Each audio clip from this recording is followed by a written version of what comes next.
গুচ্ছ গুচ্ছ অভিযোগ আর কাঠগড়ায় তৃণমূলের ছাত্র পরিষদের নেতা এই মনোজিৎ মিশ্র, যে একেবারে বলা যায় কীর্তিমান, একের পর এক তার কীর্তি সামনে আসছে। আর এবারে এই কীর্তিমান তৃণমূল ছাত্র নেতা তার আরো একাধিক কীর্তি নিয়ে মুখ খুললেন আরো এক গার্লস কলেজের অধ্যক্ষ।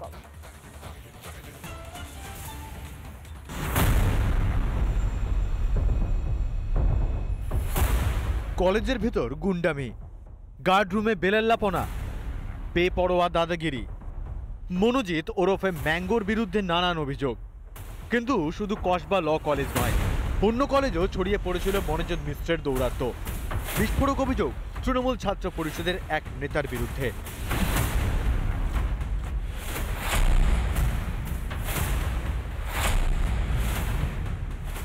আমি ম্যাডামকে ফোন করবো তাহলে, কারণ তুমি ঢুকতে পারবে না এখানে। ও ভীষণভাবে জোরে আটকে দিয়েছে।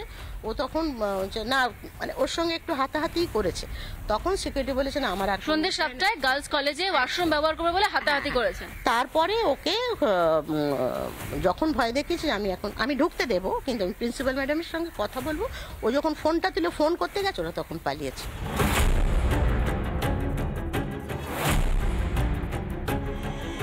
আমার সিকিউরিটি যদি অত টাইট না হতো এবং সিকিউরিটি যদি ওই সাহসিকতার পরিচয় না দিত, তাহলে কিন্তু ও আরেকটা ঘটনা হয়তো বা ঘটাতে পারতো। ঘটায়নি আরেকটা ঘটনা হয়তো ঘটাতে পারতো।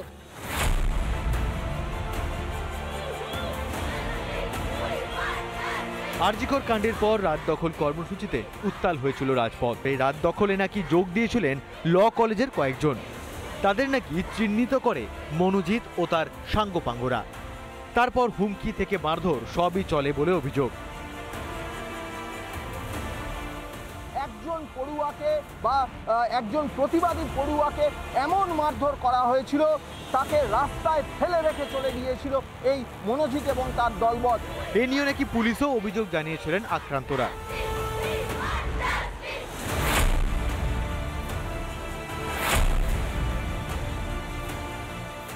এখানেই শেষ নয়, আরো ভয়ঙ্কর অভিযোগ উঠে আসছে মনোজিতের বিরুদ্ধে।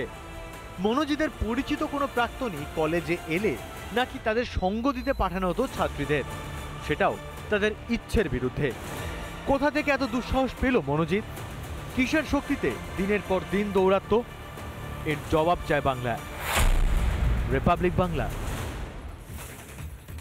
নানা ধরনের কন্টেন্ট দেখার জন্য লাইক করুন, শেয়ার করুন আমাদের ফেসবুক পেজ, সাবস্ক্রাইব করুন আমাদের ইউটিউব চ্যানেল। পাশাপাশি অন্যান্য ব্রেকিং নিউজের জন্য অবশ্যই চোখ রাখুন রিপাবলিক বাংলায়।